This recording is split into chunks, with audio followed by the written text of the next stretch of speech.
For the first time in my life, I have created something out of nothing. And here are 500 people who have come and are just having a ball. And the joy and the happiness and the stress and the drama and the excitement and everything else was just fantastic.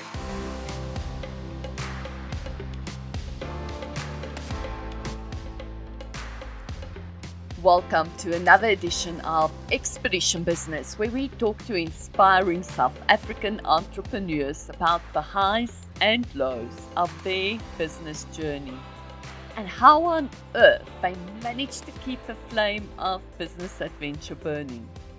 Of course, facing your day with a smile is sometimes the toughest thing you have to do. My name is Christelle Rosley Venter, your host and the one lucky enough to be talking to Warren King, who is, amongst others, the owner of 3 iconic South African trail races. But before I introduce Warren to you, I would like to remind you to subscribe, like, comment, and share this podcast with as many of your friends and family as possible. Of course, without your help, we cannot continue to share the amazing stories of our South African entrepreneurs. But back to why we are here today. Warren left the corporate environment of investment advice and wealth management of high net worth individuals in 2010 and pivoted, or is it rather fell or spun, into the world of trail running event organization. Warren currently organizes Run the Berg, a fantastic true mountain running race in the Northern Drakensberg, the uniquely different Klipspringer Challenge at the Grabie's Falls National Park in the Northern Cape Kalahari, and then also the Highveld's best trail experience at Wild Joburg in the beautiful south of Joburg. Warren, what on earth made you to pivot from your cushy corporate job to the volatile world of trail run organization? Thanks, Christelle, and yeah, it's great to be here. Thanks for having me. Sure, I would have to correct you and say that the corporate job was not that cushy. It was probably harder. Corporate life is hard. I think especially when one is in on a career path rather than just working in a job. And that was my life at Investec. Never really a path per se where I thought of where I was going or planned any kind of direction. But it was a career. It was something that I took seriously, worked hard, long hours, a lot of commitment. It takes a lot out of you. Um, and I think what happened, how I fell out of corporate, and it is cushy in terms of the money that you make. You can make some money. Trail running, event organizing, not so much. I think trail runners will pay their entry fees and think, these organizers are coining it. And we're not. You don't see a lot of trail running race organizers driving Porsches. It's there's not a lot of money out there. It takes a lot to put on a race, but that's not why we do it. So I've been in Investec for about 15 years. Loved it. It was the kind of place for me. And I think it loved me. I loved it. I thrived. It was a hard environment in terms of the non-corporate culture, which was very important at Investec and was something that really suited me, which was a very flat structure, non-hierarchical culture. And it was a place that brutally, I say that guardedly, prided itself on being able to have open and honest interactions and debates and discussions with your colleagues and your work environment. So it made it very honest And being very honest is not always that easy. It's not like it wasn't like a corporate environment where things were very polite and structured, and your boss was called sir and your direct reports called you sir. I'll always give an example. I'm allowed to swear.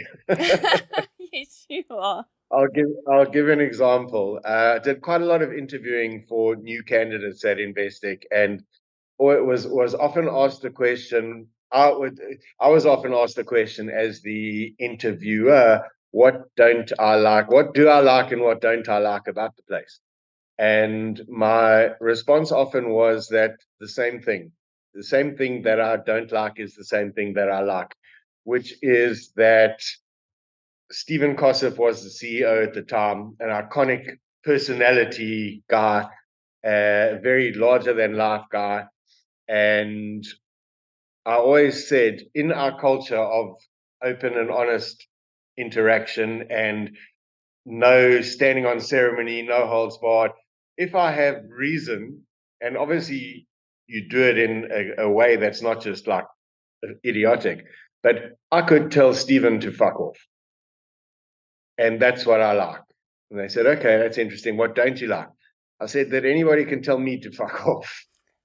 Okay. And it was that kind of place. But I think that it was great. I was working with smart, dedicated, hardworking people. It was very stimulating and inspirational for the most part.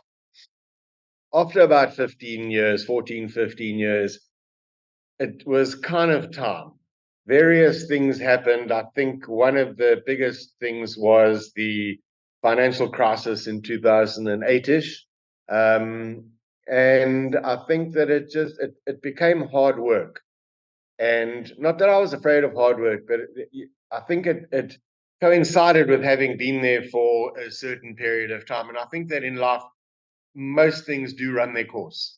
I think relationships run their course, jobs, careers run their course, living in a certain place perhaps runs its course.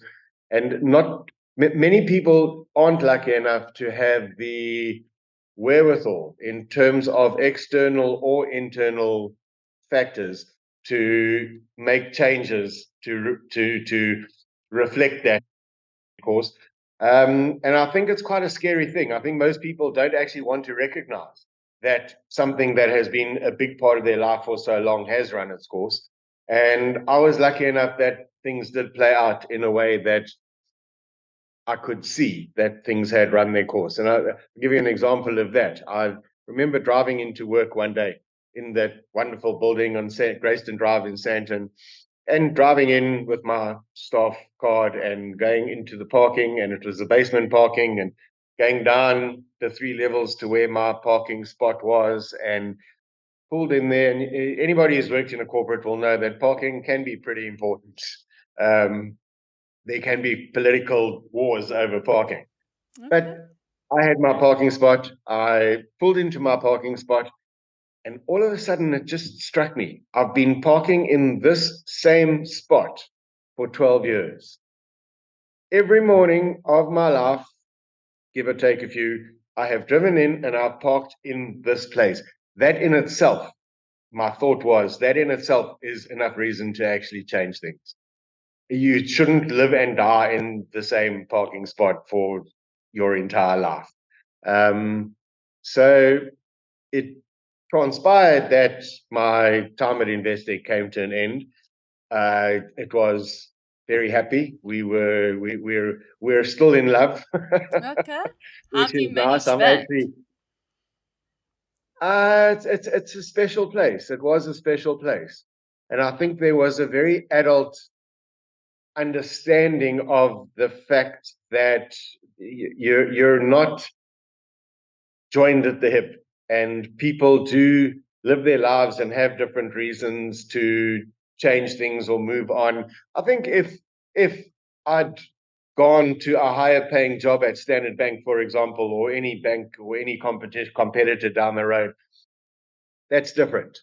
But there was a lot of respect for the people who left to go do something different, which I think caused me to have a lot of respect for the organization and the people in senior positions that kind of reflected that. So yeah, I'm actually on my way next week. It's the 50th anniversary celebration, and I'm going as alumni, which is pretty Wow. cool. So yeah, it's nice to have a positive interaction still. And I left Investec. I thought I'd been built up quite a strong CV of skills and experience.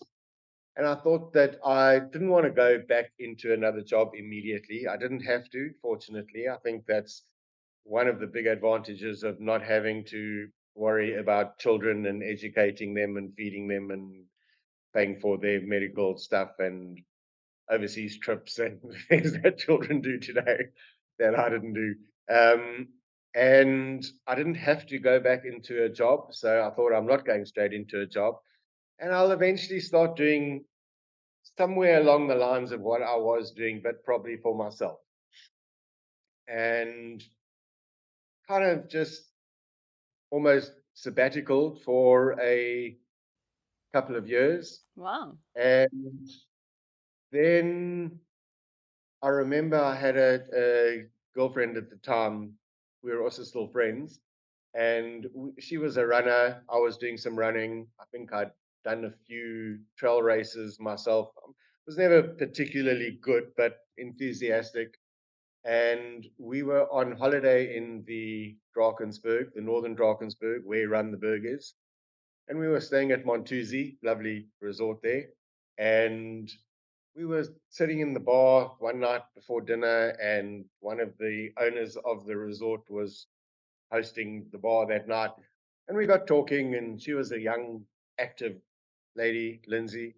And we got talking about trail races in the Drakensberg. And I remember at the time saying that, you guys really have a setup here where there's an opportunity for a trail race.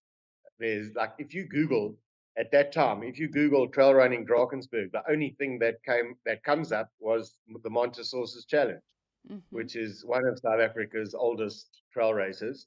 Um, but there wasn't anything else. And she said, okay, that's interesting, but I need to speak to her sister and brother-in-law. They operate the All Out Adventures Adventure Center down the road, and they do run a small mountain bike event annually, and this is something I should speak to them about. Long story short, Angela, my girlfriend, and I met with them a couple of times, actually went down and did a presentation to them where I spoke about the opportunity that I thought I saw for a trail race and just some ideas. And we got on. And yeah, long story short, a year later was the inaugural Run the Berg event. Wow. And that the whole build up and preparation and work that went into it was just phenomenal. This is stuff that I had no idea what I was doing, tracking routes and setting up infrastructure for a race and thinking about what was going to be needed. And remember, 10 years ago, the trail running industry was quite different. So I'd had experience with a couple of races where I'd participated myself, but um, it was quite groundbreaking at the time. And yeah, then I never forget on the race weekend, standing there, we had a good turnout, the numbers were good, the event was successful, everything went well. And I remember like standing there looking at all these people who had come from all over to run this race. And I thought, sorry, I always get a bit emotional. For the first time in my life, I have created something out of nothing. And here are 500 people who have come and are just having a ball. And the joy and the happiness and the stress and the drama and the excitement and everything else was just fantastic. And I thought, okay, this is fun. Wow. Let's do a bit more. And yeah, then I thought that there was opportunity to do more of this kind of thing. And I have a bit of a history with the Okrabi's Falls National Park and the Klipspringer hiking trail. It's a trail that I've done as a hiker a few times. And in fact, when I was at Investec, at one stage I had a young, strong, fit team, and it was in the days where the team buildings all over and people were going to luxury spas and Victoria Falls Hotel um, and I thought, no, we're going to do something different. This young, strong team, we're going and doing the Klipspringer hiking trail, backpacks and everything in the Northern Cape, and yeah, that was memorable. Some of my team members still love me for it. Some don't talk to me, but it was fantastic. And I thought, okay, here's an opportunity. I think like the Otter Trail, where there's a multi-day hiking trail, I think this could be made into a trail run. And I had friends in the Northern Cape, a few vets, and the one vet actually worked for national parks. And I contacted him and I said, do you know who I would speak to just start speaking about this? And he knew exactly the guy, set up a meeting, flew out to Uppington, hired a car, drove to Okrabi's, met the regional manager of the arid parks, all the dry parks out in the northwest there, and the park manager of the Okrabi's Falls National Park. And yeah, again, the rest is history. A year later, um, the Klipspringer Challenge had its first run. Wow. So that's also a similar story, but very, very different environment. It's very far and remote and just beautiful, spectacular. I use the word unique in my bio. You read that. It is completely unique. And I think that's where a lot of the appeal is. There's a lot of people in the country who are looking for different trail races to do and don't want to keep doing the same ones and don't want to keep doing similar ones, mountain races, things like that. And the Klipspringer just fits all of those bills. It's a beautiful drive, beautiful environment for a kind of road tripping. The hospitality in the Northern Cape is awesome, and yeah, it's also a really unique and special event. And it's nice and short that more people can take part in it. So like most races today, there's different distances. So there is it's a 2-day stage race. Started off as a 1-day event, and then I think for 2 years ran as a 1-day event, and it was basically just the running of the Klipspringer hiking trail. And I thought, to make it worthwhile for people to actually go all that way, let's add a day. I think at that stage races were quite popular. And yeah, I ended up going and scouting. If you know that part of the world at all, the Orange River is the feature that dominates everything. And the Okrabi's Falls National Park, that people know, sits on the southern side of the river. That's where you go to the rest camp and you'll stay in their chalets and do the hiking trail and visit the falls.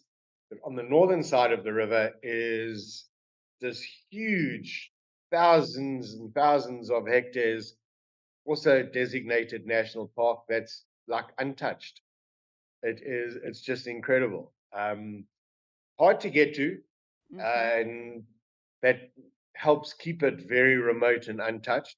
But yeah, that a couple of years later, I was there scouting. Or luckily, I've got some friends in the Northern Cape, and when you live in the Northern Cape, these guys will drive for 6 hours for a bra. So I would say to my friends in Kimberley, you want to go scouting at Okrabi's, and yeah, they would jump in their car and spend the weekend at Okrabi's. So they've been a big part of it. And we added the second day, or as the first day. What was the 1 day is now the second day, and it has this whole feature of river crossing, and it's just spectacular. So that's also been really fun. Fantastic. Warren, just to get a little bit to the business side of things, obviously, since you've started a whole lot of additional trail races has come onto the scene. Is it still Yes. worth it being involved in trail race organization? Is there not too many races in South Africa at the moment? Um, it's a good question. Financially, probably not. I will say to anybody that if you think that this is going to be your career, that you are going to be able to build a business and feed a family, educate children, you're going to need to have more. There's a couple of races that I think are very financially viable, and for obvious reasons, the Ultra Trail Cape Town is just it's a fantastic asset. But Cape Town is hard to compete. Mm. It's you can fly in from Europe, wonderful flight connections to Cape Town. You can Uber to your hotel and have a wonderful meal at a brilliant restaurant, and you can Uber to the start of the race. You can spend 100 miles running on the Table Mountain complex, which is just a world class mountain. You can, if you're tired, you can actually go down, climb down the mountain, and get an Uber and get back to your hotel. And then you've got everything else that Cape Town has. So it really is a spectacular event, and it gets the numbers. Mm. Because of getting the numbers initially, it kind of spirals on itself, and then it attracts more sponsors, and that is a financially viable event. I think similarly with the Otter, they've done a great job with that Otter run. They built it into a really credible business, smaller because of the limitations of the trail and the national park. But yeah, I think that is viable. And in terms of real profit, I think that it's probably not worth it. People don't know what it takes to put on a professional event. And before you've sold one entry, you've committed to, a lot of costs and expenses.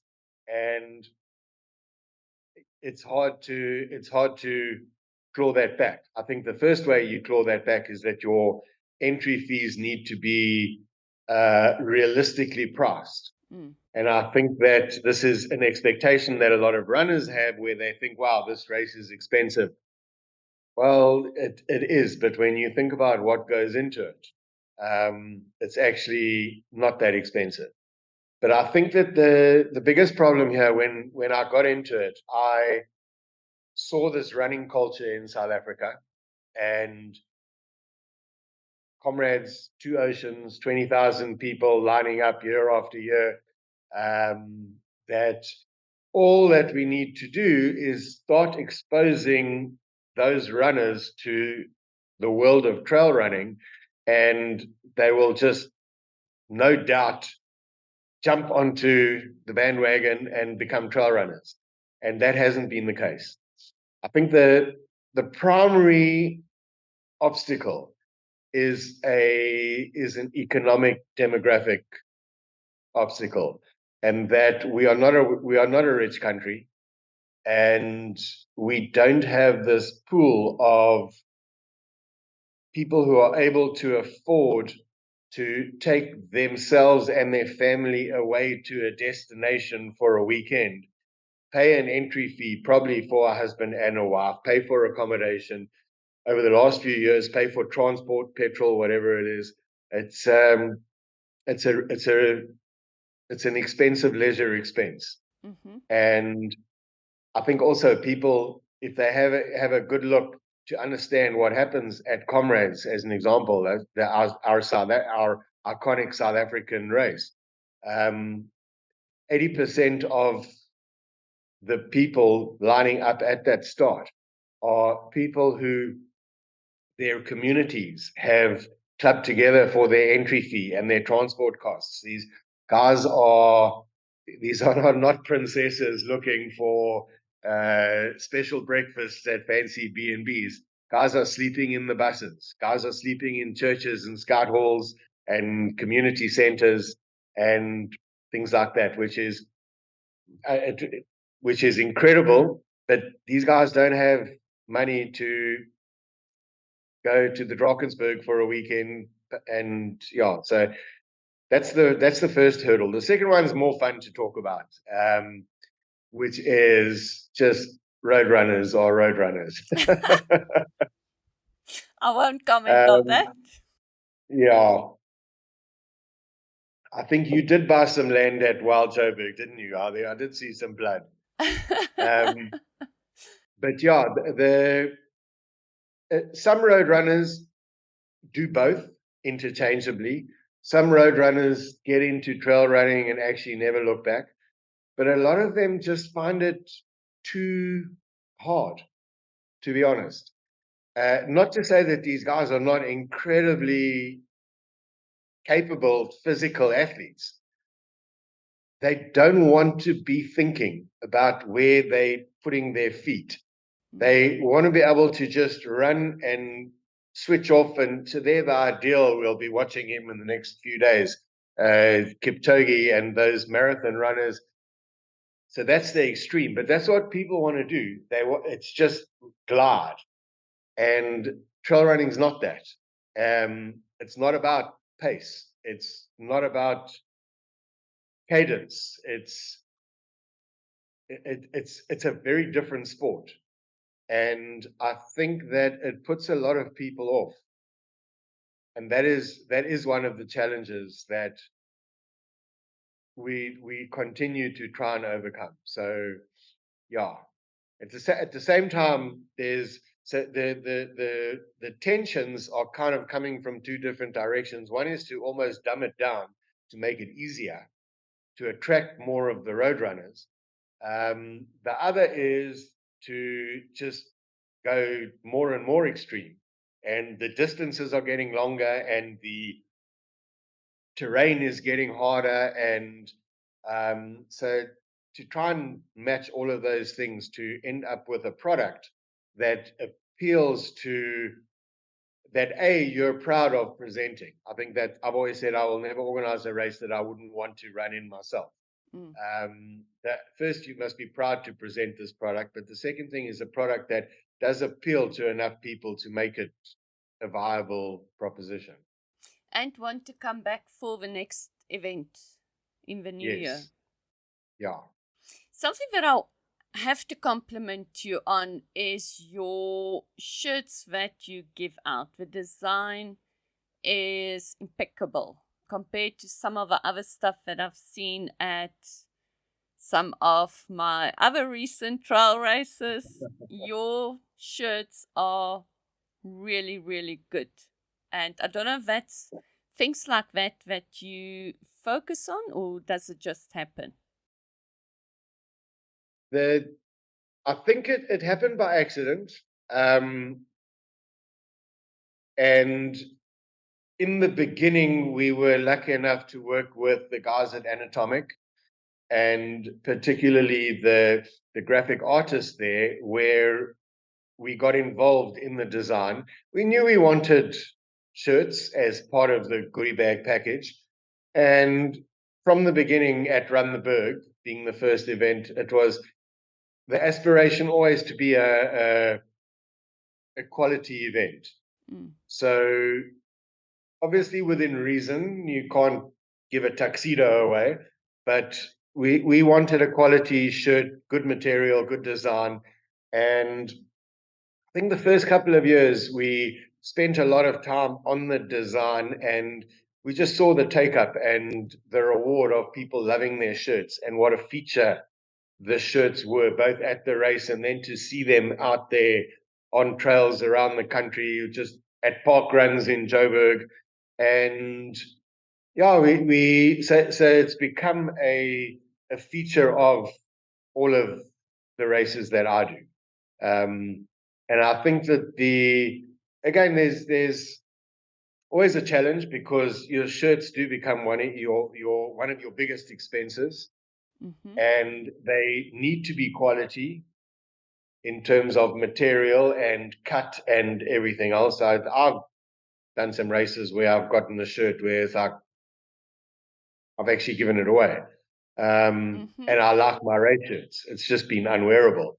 So it must be a good material, nice cut. It must fit people. The manufacturers need to be professional in terms of delivering what they're supposed to deliver, and sizes must be right. And then I spend a lot of time with the artists on the design, and that's really fun when you get to work with an artist who you have a relationship with. And how it works with the guys that I work with, working with a couple of people now, is there's a to and froing of the artistic process. When I say artistic process, it sounds fake coming out of my mouth. I'm not an artistic guy, but it's really fun to have ideas, and the artist will come up with an idea, and I'll say no, that's the wrong direction, or what about this, and they will then visualize and make real that idea, and we mold it from there. And yeah, it's I've loved, I think, all of the shirts that we put out. So yeah, I'm glad you picked that up. Well, I actually ran in one of your Run the Berg shirts this weekend when I did the Num Num trail race. Okay, brilliant. Because I love that shirt. Yeah, that it is cool. Like I said, now here I'm in Stellenbosch, and it's a very active town. People are doing stuff on the mountains and the roads and the sea and everything. And I was running the other day wearing one of my Run the Berg shirts. And the Drakensberg's far for the Cape Townians. I know I get quite a few of them at Klipstringer. And a couple of guys ran past me. One guy stopped me and said, "Whoa, like, I've got that shirt." And it was one of the early Run the Berg ones. And I was like, "What, Run the Berg?" He said, "No, that one." I was like, "Wow, that's just brilliant." So it is nice to see the shirts out and about. Well, it sort of brings me to my next question, but I don't know if that's part of the answer. When it comes to business, what makes you feel on top of the world? Seeing your shirts in the street? Yeah, that is a part of it, because in that, seeing your shirt in the street is a reflection of having achieved something. That you've got that person to come to the race, have a good experience, take away from it that they are now happy to represent. Like any shirt, a t-shirt is a statement of your own personality, all sorts of things. When you wear a race shirt after the race, you're making a statement, and you're telling other people, like you were at the Num Num with your Run the Berg shirt. You were telling other people that, well, here I am at this race, but this is another race that I did, and I liked it, and I'm proud to have run it, and I'm proud to be wearing the shirt. And yeah, that is something that does give me a sense of achievement when I see those shirts out there.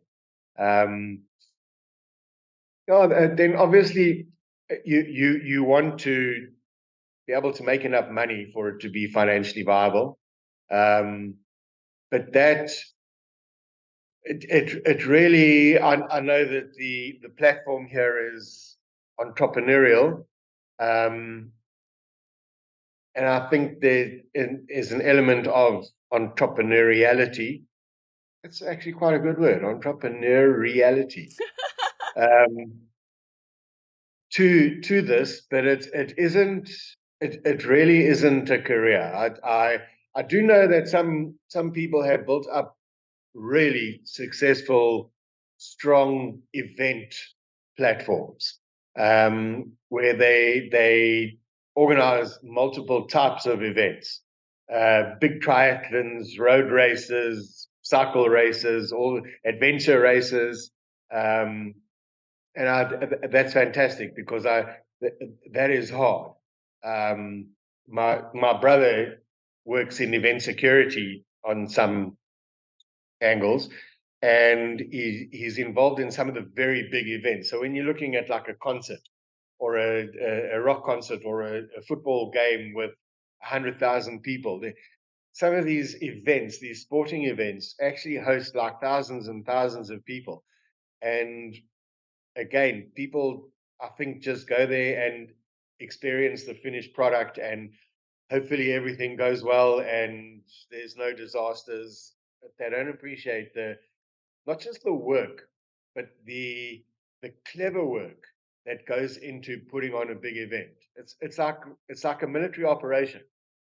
There's a gazillion things that you have to think of and bring together so that everything falls into place on the day. And then even with the Run the Berg, Klipspringer, Wild Joburg, race day comes, and I imagine I might be overstating my own kind of importance here, but that this is a bit like being a general going into battle. That you've done everything you can, you've trained your troops, you've got your weapons, you've developed your strategy. But what did Mike Tyson say? Everybody has a plan until they get punched in the face. Uh-huh. And then things happen. And your job is to be as prepared as you can, but then to react to the things that happen in a way that actually deals with them. You have people who get injured, you have people who get badly injured, you have people who get lost, you have disasters with food and all sorts of things, and you need to manage all of that. And I really love that. It's a very challenging, demanding, stressful, but exciting, stimulating part of what I do. So I do enjoy that. So, did I hear correct? You love problems and challenges and things that go wrong. um, I really do like an event where nothing goes wrong. Like I'll give you an example at what this Wild Joburg where you were, thank you, sweeping and helping us out. Not people had my number.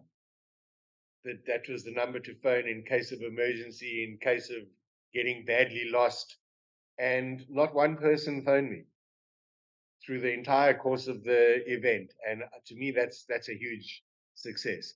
It's a credit to my partner Wendell who marked those trails. The credit to everybody else who helped. But they like, and there were things that went wrong that I had to deal with throughout, but nothing important enough that caused anybody to call me in the moment. And I love that. Very, very interesting. So, going forward, is this something that you would want to continue doing till infinity and beyond?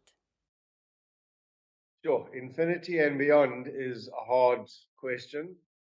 Um, I do I do see some opportunities that I still want to explore in this space, and I will carry on doing it and trying to make the most of those, or see if I can bring those opportunities to life. Um, I do outside of just the, let's call it what we've been talking about, the organized trail running race where you people come and run a race in the mountains and have fun. I think there's a big opportunity in the tourism space, and that's there's a few things there that I've got my eyes on that I want to start, that I have started exploring, but just want to explore to the full potential. Um, this is something that I've discovered being down here in the Cape. Us Joburgers, we know that Cape Town gets tourists. No, we don't. We have no idea the extent of tourism in the Western Cape.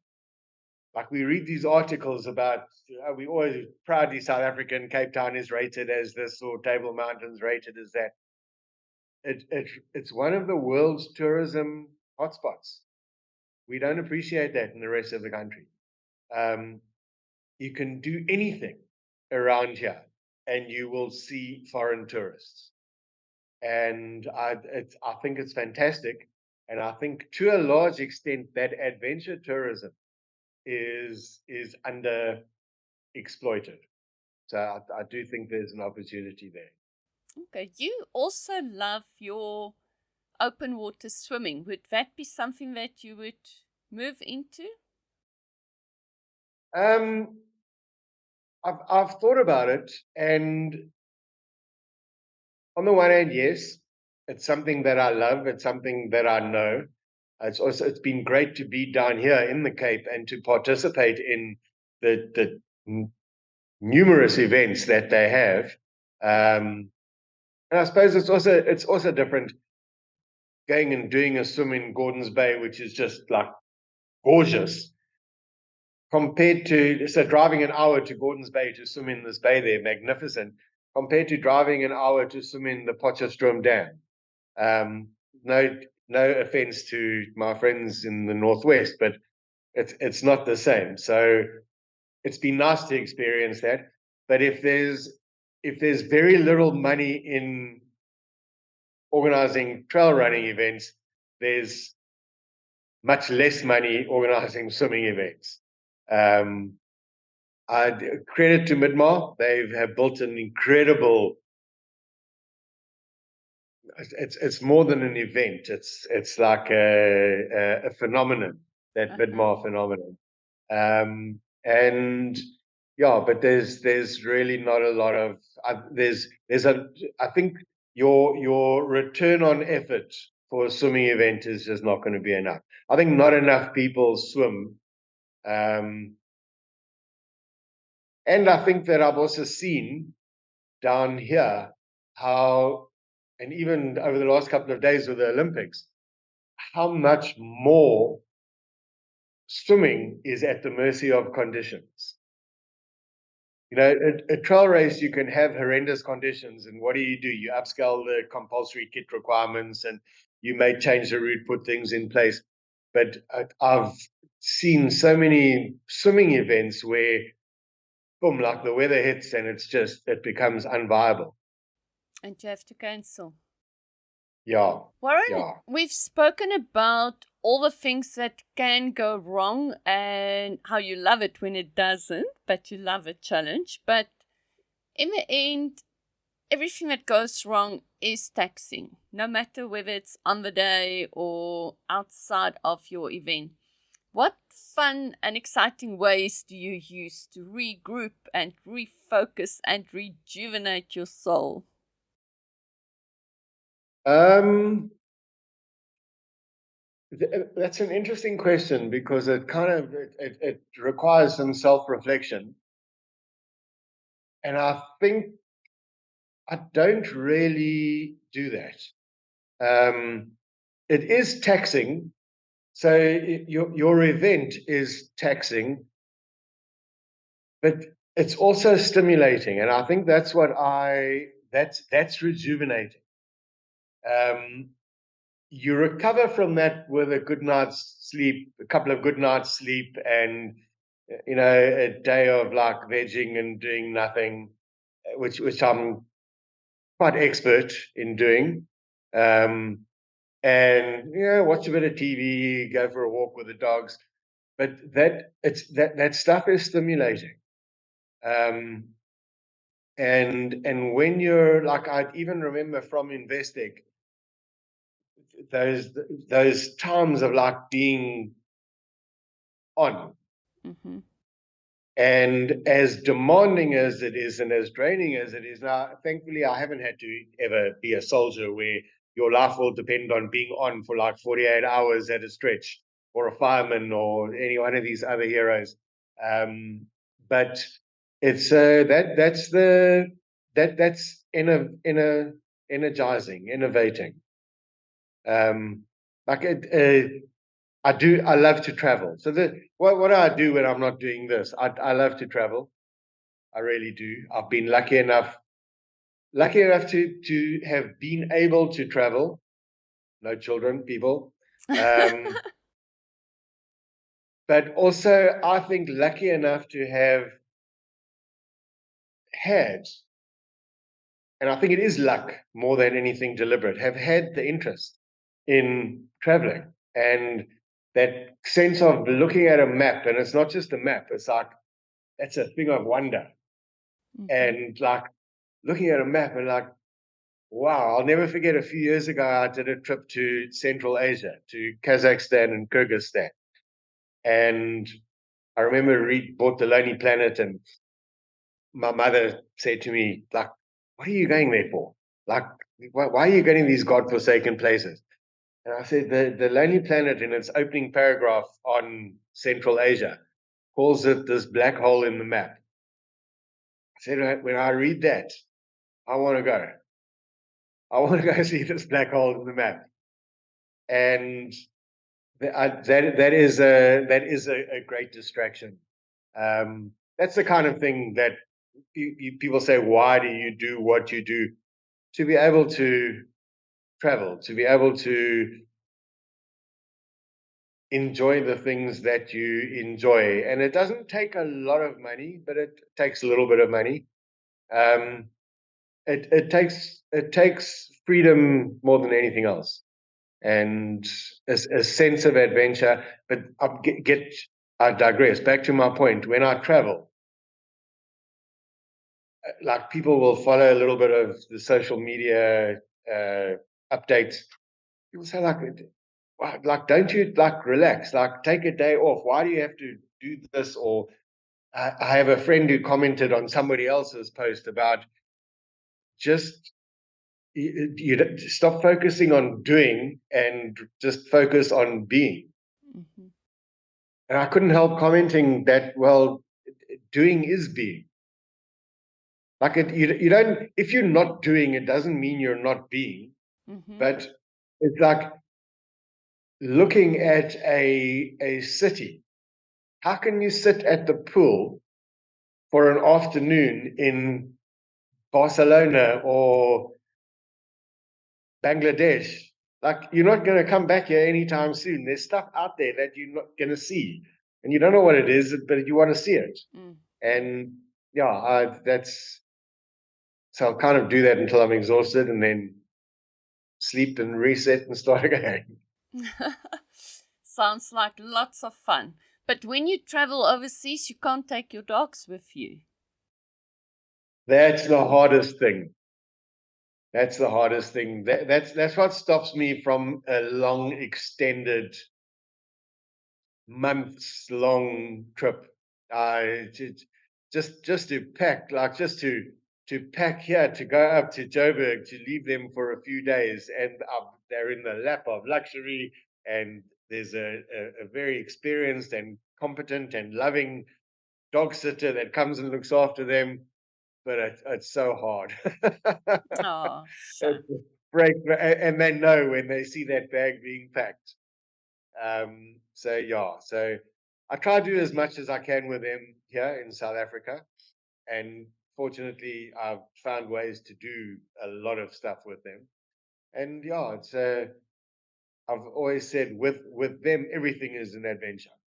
Like stopping at a coffee shop for a cup of coffee is an adventure with the dogs. Going for a walk in some park somewhere different, and they know it's different. The smells are different. Their stimulation is different, and the energy that they transfer onto you is just also invigorating. So Oh, everything's an adventure. so cute.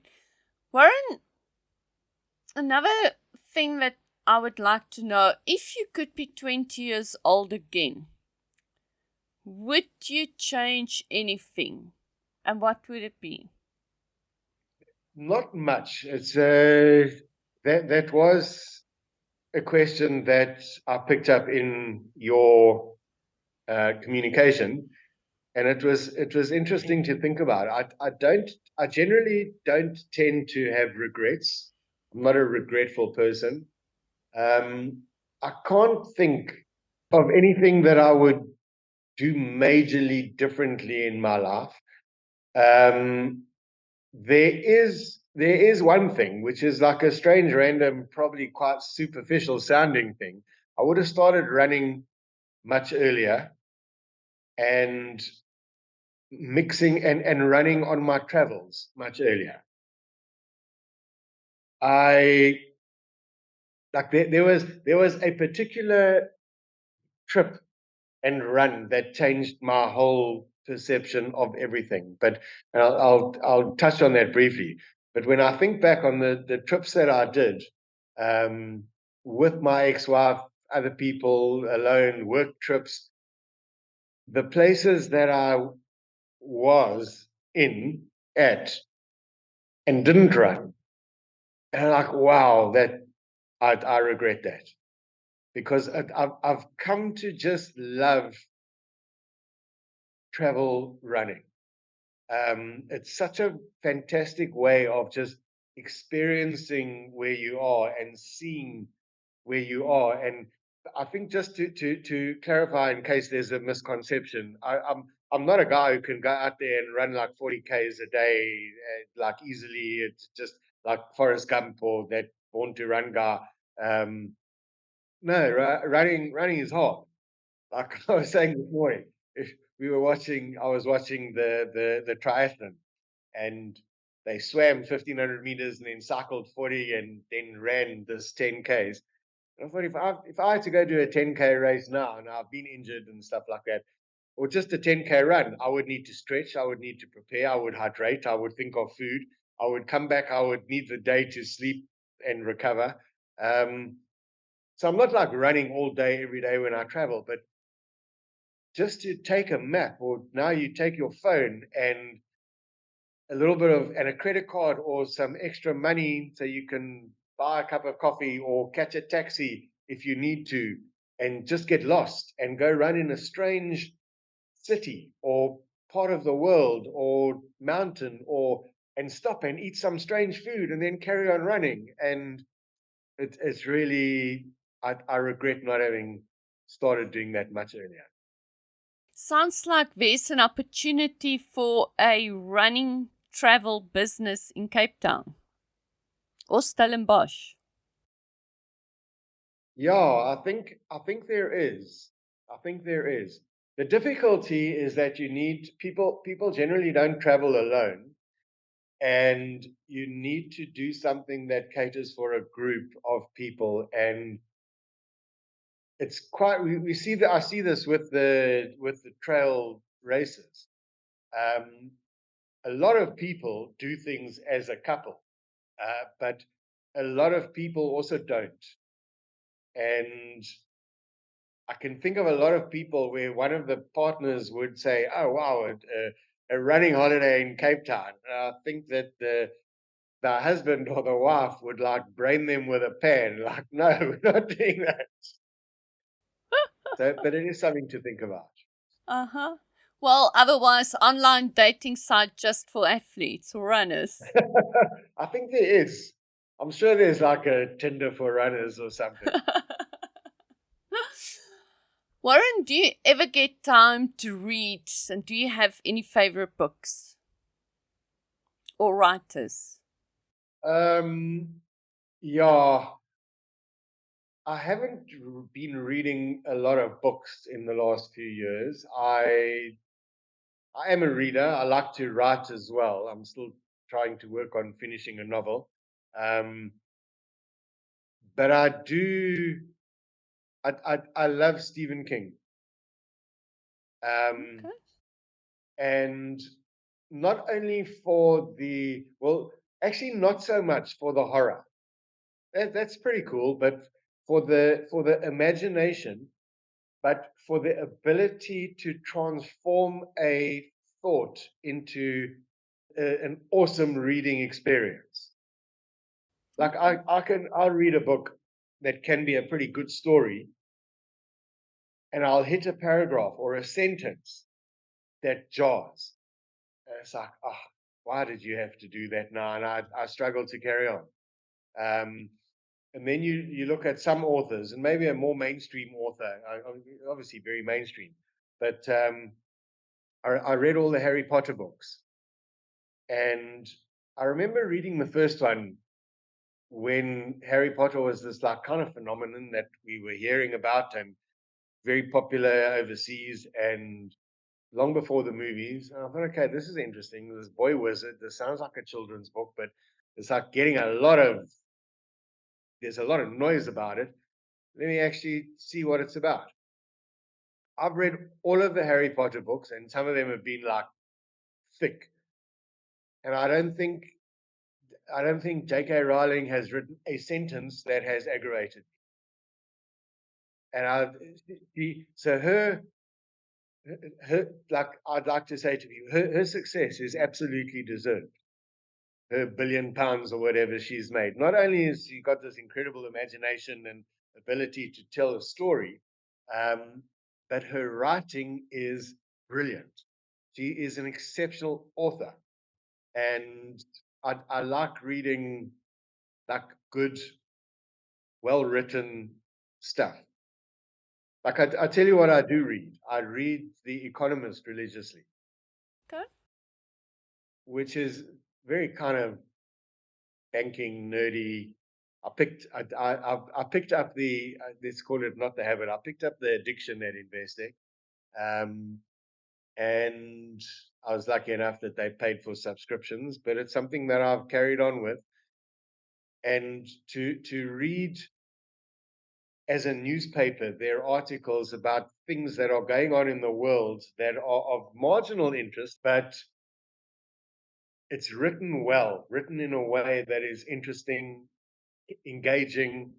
Um, and then an interesting thing that people who aren't Economist subscribers won't know about, but once now twice a year they do the special edition. So it used to be once a year. Their Christmas edition was a normal magazine with news and geopolitics and finance and economics, and but there would be it would be like extra thick, and it would just be part of your subscription, and there would be like 20 essays written by the Economist journalists. Now, an interesting thing with the Economist is their journalists are anonymous. Okay. It's not like written by Christelle Rossley Fent or written by Warren King. It's just, this is your UK correspondent. They refer to themselves as your correspondent.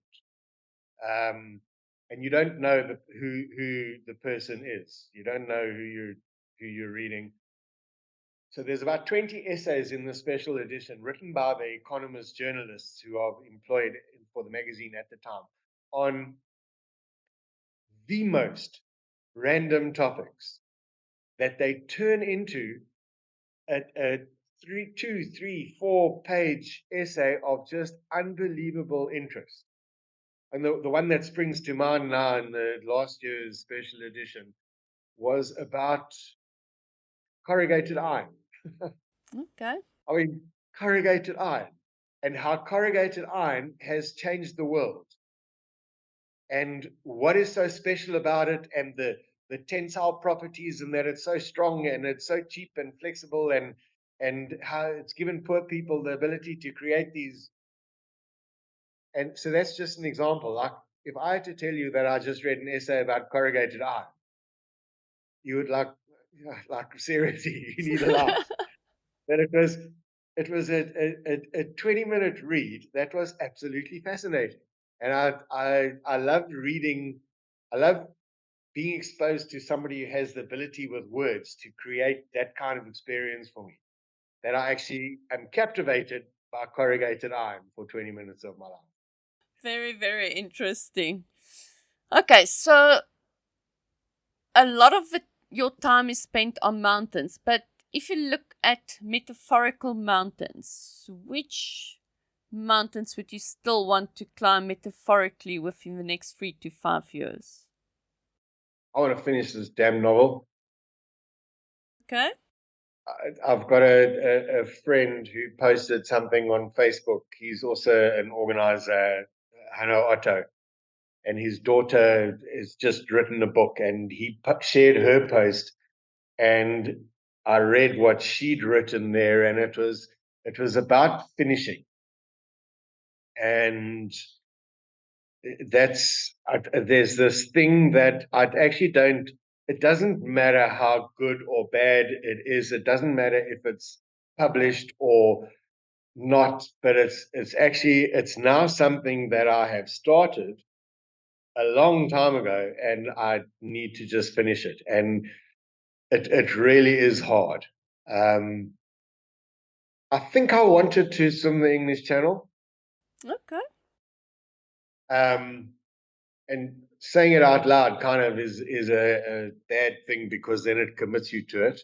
But yeah, I think that's also something. I have a very good friend who swam the channel 2 years ago, and we've swum together, and it's doable. I'm a pretty good swimmer, but I think a lot of people don't appreciate the work and the preparation that goes into it. And like, everybody looks at me, I swim 5.5 Ks in 14-degree waters, and like, oh my God, you're like, that's so mad, that's so hard, that's like, and I'm like feeling like a hero. Yes, it is. That's really hard, and it was tough, and I'm a hero. And when I swim these swims, and you're starting to get cold and you're starting to get tired, I actually think I literally think, Warren, Troy has 25 kilometers to go at this stage. Like, grow a pair and suck it up. And like that achievement, the mind strength that it takes to be able to do that is just phenomenal. And I think that is something that I might want to test myself. Okay. So besides that, yeah, just keep enjoying things. Keep on building your amazing races. Yes. I'd like to come up with something different. That's the challenge. You started off earlier, or you mentioned earlier, the proliferation of trail events in South Africa, and there is a proliferation. The barriers to entry are really low. A lot of events actually don't meet the bar of professional standards that they should, and they really should. We should have some kind of standard. And if you followed that Chinese disaster a couple of years ago, No, I didn't. it shows the kind of thing that can happen. It was, and so China, like one of the places I love traveling to, has just progressed on steroids. So they're doing all the things that like developed first world countries are doing, and doing them almost bigger and better, but without the experience. So the guys who put on UTMB in the Alps been doing this for 20 years. So they know what to think of. They know what safety precautions to have in place. China is kind of very third world, which we know from Africa. Our kind of we're a lot more gung ho, and sometimes that's nice. We don't want to become like the Europeans, where everything is like strangled in red tape. But they had a race in China in the mountains, and it looks like weather forecasts were ignored, and they had no protocol, like very few, no safety protocols. Like, you saw the video footage at the start of the race, people like the front runners, like the guys who running Wild Joburg. We don't have a kit requirement. They were in shorts and t-shirts and nothing else, not carrying anything, relying on aid stations, and they hit the mountains. And this weather hit. Can't remember. I can't remember the number. 70 something, 120 something people died, Oh my goodness. like froze to death. And I that's we had a look at that. There was quite a lot written on it in international and South African running and trail literature. I know Dion at Trail Magazine had a feature, and I contributed to that. But yeah, I do think that we might need some standards, some standardization. But what was I saying? Other trail races, something different. We want to find something different in terms of what, I don't know, race format, something. I haven't been able to think about it. But yeah, so that would be nice to be able to think of something different, doable, appealing, marketable. So you'll keep trying to be creative. Yeah, I suppose the problem is the more creative it becomes, the less people can take part in it. Yeah, that is the challenge. Or even the less people it appeals to. Mm. Um, so some of the best musical artists that I can think of are pretty niched and not appealing to everybody. So like some of the travel destinations that I go to are pretty niched and really don't appeal to everybody, but I love them. Uh-huh. Find a way to, yeah. Okay. Cool. That's the constant challenge. One last question, Warren. If somebody would be interested in also starting to organize trail events or any sporting event for that matter in South Africa, what would be your advice to them? Don't. I think that I would say two things. The one would be like probably what anybody is going to tell you, and that's get your basics right.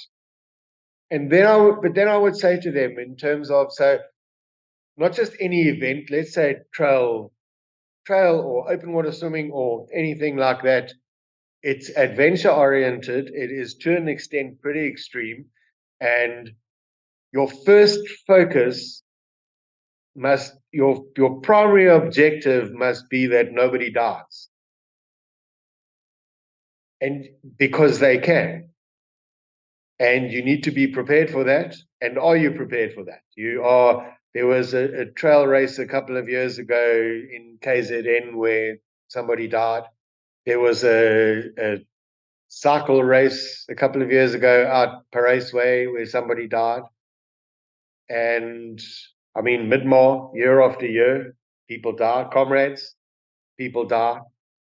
And you need to be okay that if somebody dies on your watch, that you've done absolutely everything you could have done to have avoided that. And sometimes it's just not enough. And are you prepared for that? Oh, that's hectic. Very, very hectic. On a lighter note, if I'm a corporate person today and I'm feeling a little bit hurtful for my working environment, what would be your advice, and would you tell them to join you in the entrepreneurship move? Every person is very different, and I would be quite reluctant to push anybody strongly in any direction. I think you've got to make your own decisions and forge your own path. I would be happy to give advice, share some of my own experiences, the successes, the challenges, so that may help. Um, but I do, and you talk about motivational quotes. I think that what I would do is push one point that people should keep in mind every day that they wake up and make decisions on what they do, how they want to live, is you've got one life. There's no do-overs, there's no replays. Um, that clock runs down fast. There might be a penalty shootout at the end, but it's going to end the same way, whether or not it's a draw in extra time. But you've got one life, and that doesn't mean you need to live in any certain way, but it means live in a way that you don't have regrets. For some people, that means bungee jumping because they don't want to regret not having jumped off a bridge. For other people, that may mean bringing up a family and providing for them well. For other people, it may mean making a lot of money. But this is your life, and when you go to sleep at night, on your own, and you need to be happy with what you are doing, with who you are, and how you're doing it.